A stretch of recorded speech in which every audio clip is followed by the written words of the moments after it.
Bismillahirrahmanirrahim. Assalamualaikum warahmatullahi wabarakatuh. Alhamdulillahirabbil alamin. Shalatu wassalamu ala asyrafil anbiya'i wal mursalin Sayyidina Muhammadin wa ala alihi wa ashabihi ajma'in. Allahumma anta rabbi la ilaha illa anta khalaqtani wa ana abduka wa ana ala ahdika wa wa'dika mastata'tu a'udzu bika min syarri ma sana'tu abu'u laka bi ni'matika alayya wa abu'u bi dhanbi faghfirli fa innahu la yaghfiru dzunuba illa anta. Ibu dan bapak-bapak yang saya muliakan, alhamdulillah, syukur kita selalu kepada Allah Subhanahu wa taala. Pagi subuh ini kadang-kadang bangunnya terasa berat, ya. Tetapi kalau kita sadar bahwa kita membutuhkan Allah, bahwa kita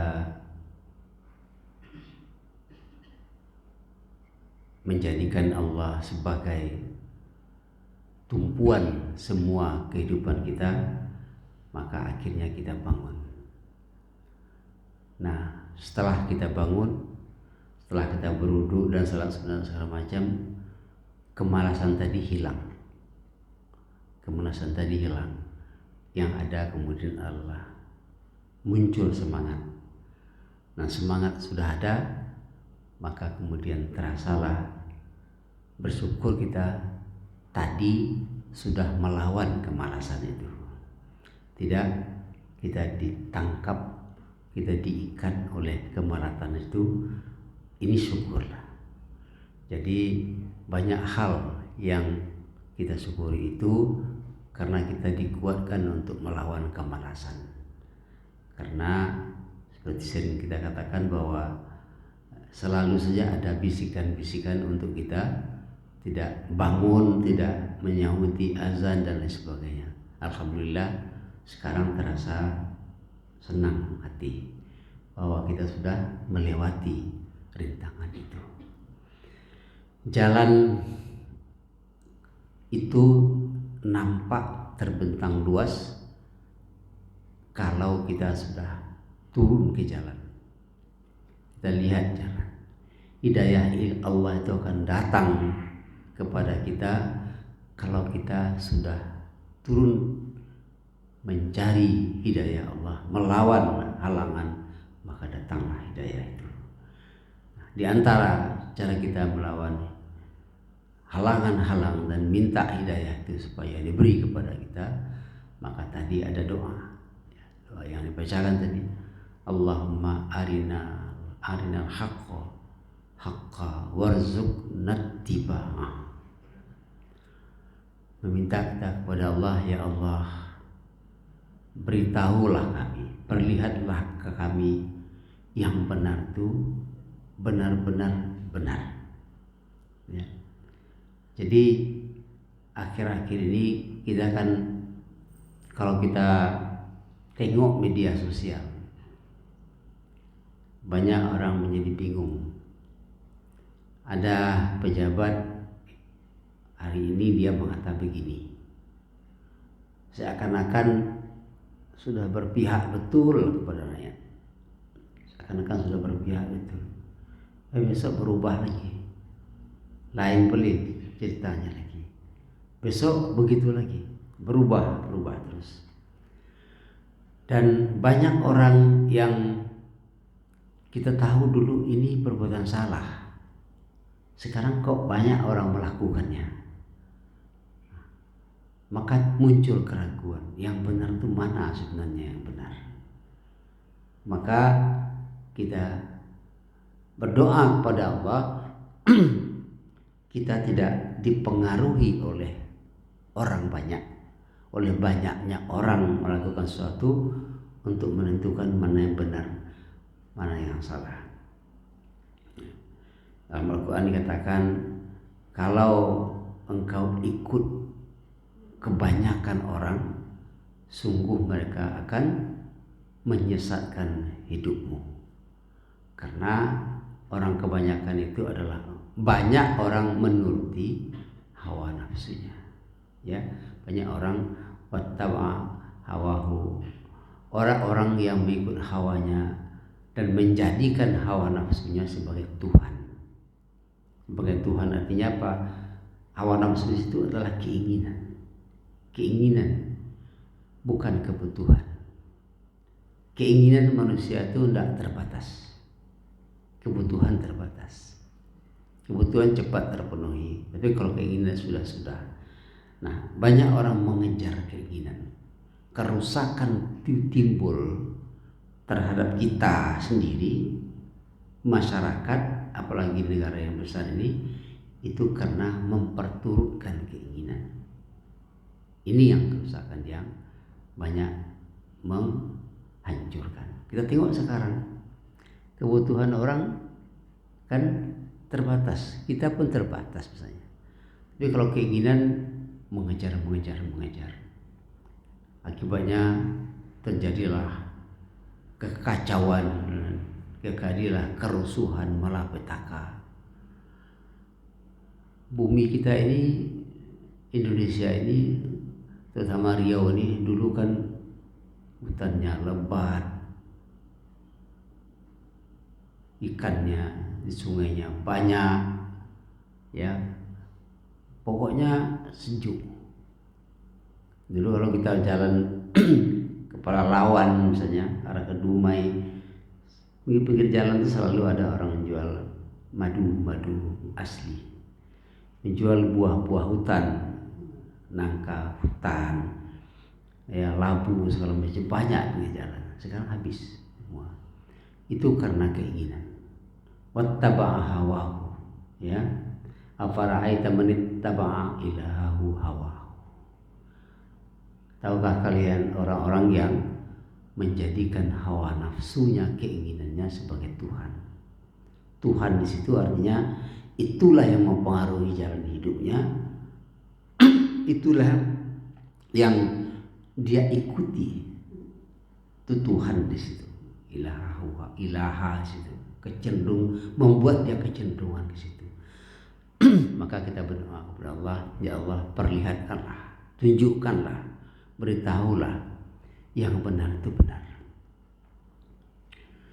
Apalagi seperti sekarang, saya gimana ya, ada orang tua yang ada anak-anak sekarang, sejak dari orang tua atau sejak dari anak kecil sampai orang tua terpengaruh dengan kehidupan kita sekarang.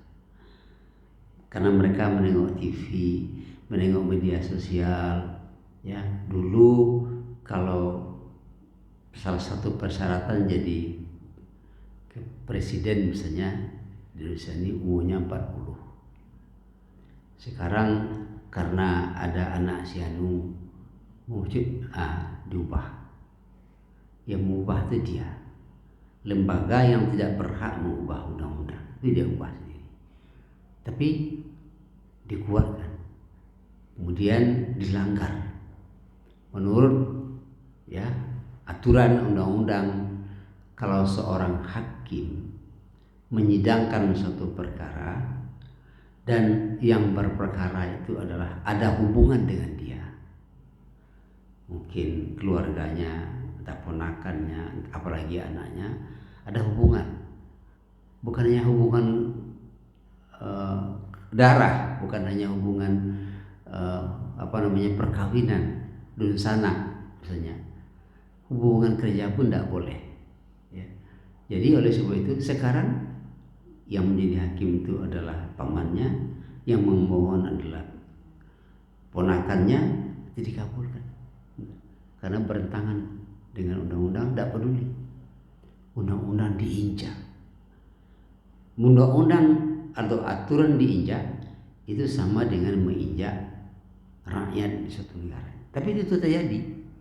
Jadi banyak orang bertanya, gimana ini? Mana yang benar ini? Tidak tahu mana yang benar. Maka kita berdoa kepada Allah, jernihkan pikiran kita, jernihkan hati kita, kita ikut yang benar. Walaupun orang lain sudah ikut yang salah. Kebanyakan orang sudah mengikuti yang salah. Kenapa? Yang salah itu tetap salah. Dan tidak akan pernah yang salah itu menjadi benar. Walaupun umumnya orang melakukan itu, melakukan yang salah itu, tapi dia tetap salah. Ada orang yang tahu benar, tetapi dia kemudian menutupi kebenarannya karena ada kepentingannya di situ. Ini banyak sekarang. Para pemimpin, pejabat-pejabat kita. Sekarang kita banyak pejabat, pemimpin tidak banyak. Tahu dia itu benar, tapi dia abaikan karena dia ada kepentingannya di situ. Ya, seperti yang kita kisahkan dulu, hati kecil si Abu Jahal dan Abu Lahab itu mengakui Muhammad itu benar. Diakuinya hati kecil. Tetapi karena dia takut kehilangan istilah orang Jawa, takut impi. Ya. Jadi akhirnya dibantahnya kebenaran bahwa Muhammad itu benar, makanya dia tidak ikuti. Nah, kita hendaknya seperti itu. Kalau sudah benar ya kita ikuti. Makanya kita kepada Allah ragu kita kan. Maka diminta ya Allah, Allahumma arinal haqqa haqqa warzuqna ittiba'ah. Tunjukkanlah kepada kami yang benar ya Allah, yang sebenar-benarnya, dan beri kami kekuatan untuk mengikutinya. Kemudian wa arinal batila batila. Dan beritahu juga kami, tunjukkan juga kepada kami yang batil itu benar-benar batil. Wa'nal batila warzuqna jitinabah. Beri kami kekuatan, beri kami kemauan untuk menghindar. Biarlah orang melakukan gini, tapi saya tidak mau melakukan ini. Walaupun saya tidak mendapat. Sekarang orang takut tidak akan mendapat. Akibatnya apa? Malu hilang. Dihilangkan malu. Padahal kata Nabi, akhlak Islam itu adalah malu. Akhlak Islam itu malu. Kalau orang sudah hilang malu, maka dia akan melakukan apa saja. Makanya apa kata Nabi?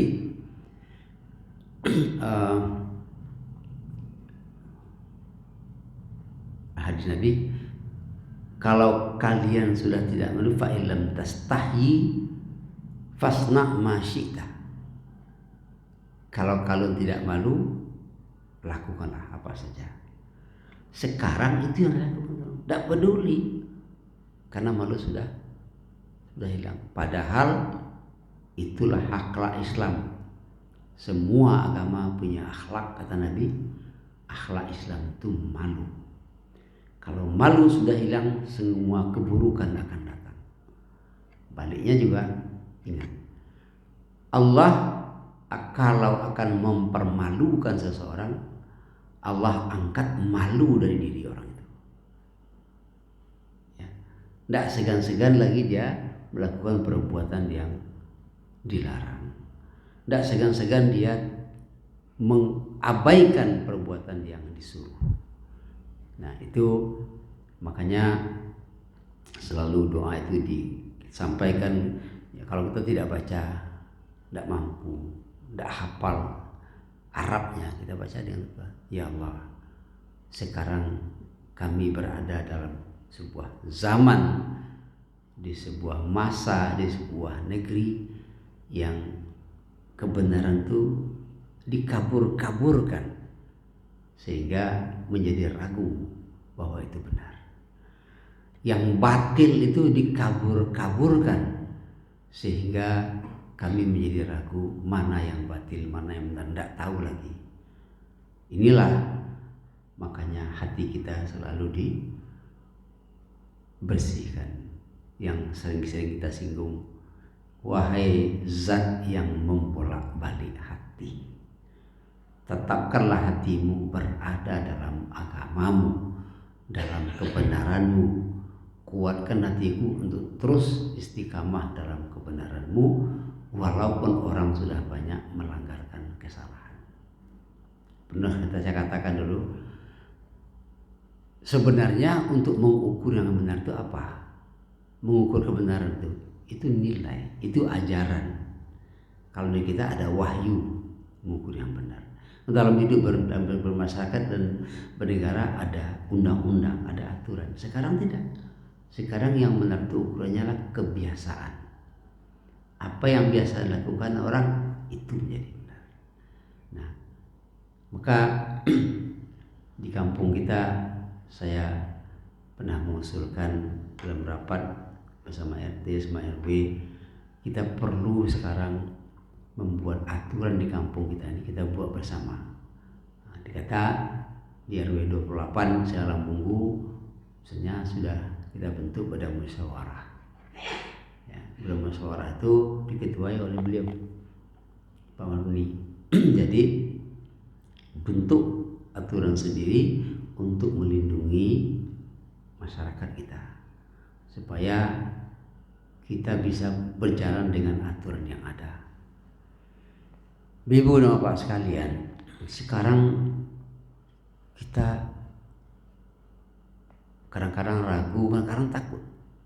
Tahu kita salah, tapi tidak mampu kita melarangnya. Tidak mampu kita melarangnya. Saya pernah mengusulkan kepada Pak RW, baik RW Sidomulyo, sini RW udah lupa, 12 ya, 12 dan 28. Saya menengok sudah sesuka-suka hati aja orang sekarang. Buat di depan rumah saya itu kabel sebanyak-banyaknya. Tidak tentu entah kabel-kabel apa. Masuk sesuka-suka hati aja. Tidak ada izin segala macam. Masuk. Sesuka berapa besar kabel sebanyak-banyaknya. Tidak ngerti saya kabel apa. Yang kita mau kita sentuh takut kok kabel listrik. Ya. Jadi kenapa kita tidak punya rambu-rambu lagi? Seperti di RW 28 dulu, bangun toroyong di jalan Gang Amal. Ada perusahaan masuk ke kampung kita sesuka-suka. Dibangunnya jembatan menaikkan barang kertas tanpa minta izin. Masyarakat mengajak dia untuk berpartisipasi untuk misalnya memperingati hari 17 Agustus, dikasihnya 5.000. Itu pun berulang-ulang meminta ya. Sudah berulang-ulang meminta, tidak pula langsung dikasih, suruh buat proposal, berulang-ulang, dapat 5.000. Itu kan penghinaan. Tapi begitulah. Nah, kalau kita biarkan, lama-lama dia menjadi biasa, setelah itu dia menjadi besar. Seperti yang saya katakan kemarin, benalu itu belum mulai kecil. Benalu itu belum mulai kecil saja. Tapi karena yang dihinggapinya itu diam, lama-lama dia membesar. Sudah membesar, dimakannya tempat tinggalnya itu. Ini yang terjadi. Perusahaan-perusahaan ini, ya kayak KFC itu misalnya. Itu kalau dalam aturannya ada namanya CSR, kata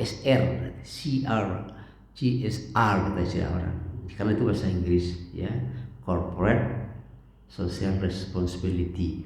Sebuah perusahaan, apalagi perusahaan besar seperti KFC itu, dia ada tanggung jawab sosialnya. Sekian persen dari keuntungan dia dapat itu dia gunakan untuk kepentingan sosial. Nah, kepentingan sosial yang dia gunakan itu terutama di mana dia berusaha. Dia harus sumbang. Ini tidak peduli. Akibatnya masyarakat bertindak. Nah, kalau masyarakat bertindak berapa lama? Kalau tidak terkontrol nanti kan berbahaya. Jadi ini yang saya wanti-wantikan dulu, dan saya kemarin berdiskusi panjang dengan seorang jenderal. Jenderal itu mengatakan begini, Pak Ledin, saya punya kekhawatiran Dan ini mungkin pasti saatnya nanti negara kita ini akan meledak. Karena sudah tidak bisa lagi masyarakat, istilah orang awak lapanua gitu. Lapanua. Karena aturan dilanggar sesuka hati menurut kekuasaan. Maka ibu-ibu bapak sekalian, tidak pernah kita berhenti berdoa. Kayak kita berdoa untuk Palestina. Ya, Allah akan turunkan bantuan dengan doanya itu. Ya. Ketika Nabi dalam perang Badar, apa Nabi? Nabi kan sujud lama. Doa Nabi itu ya Hayyu ya Qayyum, ya Hayyu ya Qayyum, ya Hayyu ya Qayyum. Itu. Dan sekarang di Palestina kita tengok di media itu, kita tidak bisa ke sana. Kita tidak punya kemampuan ke sana dengan doa. Dan Allah akan turunkan bantuan dengan berbagai macam cara menurut Dia sendiri. Sekarang dikabarkan Israel sudah mulai kejar-kejar. Walaupun orang Palestina sudah banyak yang dibunuh, tapi orang Israel juga sudah seperti itu. Perdana Menterinya sudah lari. Jadi Allah akan datang, itu kekuatan doa. Oleh sebab itu Bapak Ibu sekalian, jangan ikut-ikut. Ya, orang berbuat salah, kita berbuat salah. Kita tetap istiqamah dalam kebenaran. Seperti yang sering kita contohkan itu. Kalau di lampu merah orang lewat, lampu sudah merah, kita jangan ikut lewat. Berhenti saja. Jangan ikut lewat. Saya dulu ada, mungkin orangnya orang Kang Amal ini, mungkin dia itu bapak itu ngontrak gitu sih. Itu beberapa tahun lalu. Dulu dia kerja di sini. Pas dia tinggal lewat jalan Kang Amal ini, dia selalu kalau mau ke depan memutar ke sana dulu, depan masjid Nurul Ikhlas. Itu baru balik lagi. Terus berapa kali saya perhatikan selalu. Tapi ada orang yang dari Kang Amal langsung membalik arah, tapi melawan arah. Ditengok-tengok oleh apa itu. Lama-lama tidak kuat juga dia. Akhirnya dia ikut pula. Padahal yang kita kan arinal haqqa. Akibatnya kacau balau. Ibu bapak sekalian, inilah salah satu makna ibadah kita. Salat itu secara bahasa artinya doa. Secara bahasa artinya doa. Kalau salat itu doa, maka kita berdoalah dalam salat itu, doa yang untuk kebaikan apa saja. Ya. Sementara doa itu sendiri adalah senjata orang Islam. Doa silahul mu'min, senjata. Jadi mendoakan supaya hati kita teguh berada dalam kebenaran, itu salah satu doa yang harus kita mintakan. Jadi mungkin di mata orang ini benar atau salah di mata kita, karena kita dibuka karunia Allah. Tidak itu yang benar, tidak itu yang salah, karena kita dilihat, diketahukan. Seperti yang saya katakan kemarin, itulah saya didebat oleh orang ketika ini kan ada si Khairul kuliah. Nah, waktu kuliah itu kan biasa dosen menyebut nama-nama siapa-siapa yang hadir. Ya, sekarang namanya absen namanya. Padahal absen itu artinya tidak hadir. Tapi di kertas yang dibagi itu cuma sekali itu dibuat Janu kan hadirnya, tapi dibagi ditandatangani. Tapi hal lembaran itu namanya di atas absensi mahasiswa, absen. Jadi saya katakan absen itu artinya apa? Itu ke mahasiswa. Semuanya menjawab absen itu artinya hadir. Itu mahasiswa yang menjawab. Satu, saya tanya di S2 apa arti absen? Hadir. S2. Di S3 saya jawab apa arti absen? Hadir. Saya tanya, kalian belajar bahasa Inggris? Iya. Apa arti absen dalam bahasa Inggris? Hadir. Padahal dia belajar bahasa Inggris. Saya tanya ke dokter yang sudah dokter. Saya tanya, apa arti absen? Hadir. Saya ingatkan, kamu sudah dokter ya? Kamu pernah belajar bahasa Inggris? Iyalah Pak. Apa arti absen? Hadir Pak. Coba kalian pikir kembali. Baiklah, kalau absen artinya hadir, kalau tidak hadir apa bahasa Inggrisnya? Baru dia sadar. Iya Pak ya. Apa ya? Absen itu artinya tidak hadir. Kalau hadir itu artinya present. Itu bahasa Inggris. Sudah dokter. Ya, ibu itu. Tetapi semuanya mengatakan begitu. Apa katanya? Ya kan orang begitu sekarang Pak. Itulah. Orang itunya sekarang itu yang orang kan begitu sekarang Pak. Akibatnya Pak, itu mungkin masalah sepele bagi orang tertentu, tetapi itu masalah yang sangat prinsip. Kita dibuat tidak sadar sudah berada di jalan yang salah. Ihdinas siratal mustaqim, siratal ladzina an'amta 'alaihim ghairil maghdubi 'alaihim waladdallin. Tunjukilah kami jalan yang benar, jalan yang lurus ya Allah. Mana jalan yang lurus? Jalan orang yang tidak engkau marahi dan bukan jalan orang yang sesat. Jadi orang tua-tua kita itu membuat pepatah luar biasa. Mengingatkan kita, jalan dialih di orang lalu. Ya, cupak diganti gantang, cupak itu gantang. Liter sekarang kan anak ngerti lagi orang. Ya, mana yang liter mana yang gantang itu tidak ngerti lagi. Ditukar ada orang menggalih. Akhirnya apa? Kapado ditukar orang jemumbang kelapa umbang kerambi, tidak tahu. Ya. Jadi kita merasa yang salah itu benar karena orang mengatakan seperti itu. Padahal sudah tahu.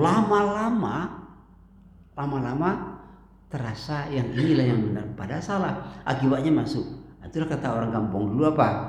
Karam sekampung. Karam sekampung kenapa? Beramai-ramai berbuat salah, melakukan kesalahan yang dianggap sudah benar, padahal dia tetap salah. Itulah kan jalan lurus itu begini. Kita dibuat sadar dibelokkan jalan. Orang ramai ke sini. Kita tahu bahwa ini jalannya salah. Tapi orang ramai ke sini. Tuhan katakan, Allahumma arinal haqqa warzuqna ittiba'ah. Ya Allah, tunjuki kami yang benar. Walaupun orang banyak ke sini jalannya, tapi hati kita tunjukkan yang benar itu ke sini. Kita ke sini saja. Ya. Tapi kalau ke sini semuanya merasa nyaman, merasa ini sudah ikut, lama-lama apa?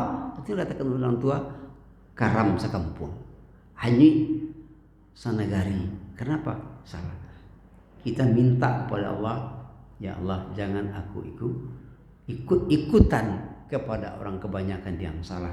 Tadi buat nggak sadar, terus buat nggak sadar, akhirnya kita dukunglah orang-orang yang salah. Diciptakan kesalahan itu, kemudian dibuat itu seakan-akan benar, lalu kita menjadi tergoda untuk melakukannya.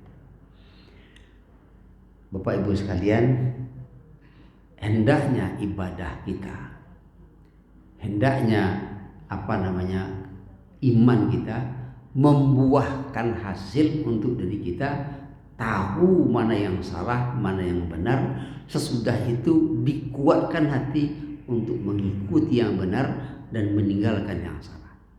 Hendaknya jangan sampai ibadah kita tidak membuahkan itu. Jangan sampai ibadah kita tidak membuahkan itu. Seperti pernah saya katakan dulu, bulan seluruh Oktober saya menghadiri Rakernas Ikatan Cendekiawan Muslim. Yang hadir itu semuanya rata-rata itu doktor ke atas.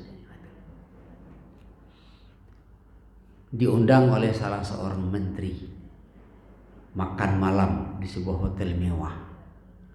Menteri itu dulu sebelum jadi menteri, dia betul-betul bicaranya masuk akal, lurus, pakai dalil, berpihak kepada rakyat. Sudah jadi menteri menyakiti hati rakyat, mendukung rezim yang tidak benar. Menteri itu saya kenal dengan dia, dia kenal dengan saya. Kami dulu sering duduk bersama, berarti sudah semacam kawan. Tahu saya dengan dia. Kawan-kawan merasa pergi makan enak ke sebuah hotel mewah. Hati saya mengatakan, saya tidak akan duduk bersama dengan orang seperti itu. Apa? Saya tidak ikut. Saya pergi makan di pinggir jalan, ya, di kaki lima, nyaman perasaan itu, tenang dan bebas dari perasaan yang tidak enak. Duduk dengan orang yang jelas-jelas menyakiti hati masyarakat. Karena dia pejabat. Dulu sebelum dapat jabatan bukan main, begini. Tidak tanggung-tanggung mengerti rezim. Sesudah dapat jabatan, bentuk sapi dicucuk hidung, ikut. Tidak ikut saya. Kawan bilang, ada sekretaris saya, bang tidak ikut bang. Tidak, mau sini aja. Tidak saya tunjukkan rasanya apa. Saya mau menengok dia punya buat tidak ramai-ramai. Setelah pulang di kamar di hotel, nanya dia serius, bang, abang kenapa tidak ikut tadi? Saya jelaskan. Sadar dia. Apa sadarnya? Kok tidak tadi abang bilang kepada saya? Saya juga tidak akan ikut ke sana. Saya ingin tahu kamu melihat yang benar apa yang tidak. Itu aja itu. Akhirnya saya lebih merasa enak makan di pinggir jalan itu daripada di hotel mewah dengan orang yang seperti itu. Jangan ikut-ikutan mendukung orang yang berbuat salah karena hanya ada sekedar pergi makan enak-enak. Memang kamu tidak pernah makan enak. Jadi, tapi tidak semua orang bisa seperti itu. Nah, apalagi kalau dikasih duit, masya Allah. Ada organisasi agama di Indonesia ini memilih ketuanya dikasih orang duit. Dimana saya tahu orang yang dikasih duit itu sendiri yang ngomong ke saya. Jadi Bapak Ibu sekalian, begitulah rusaknya kita sekarang.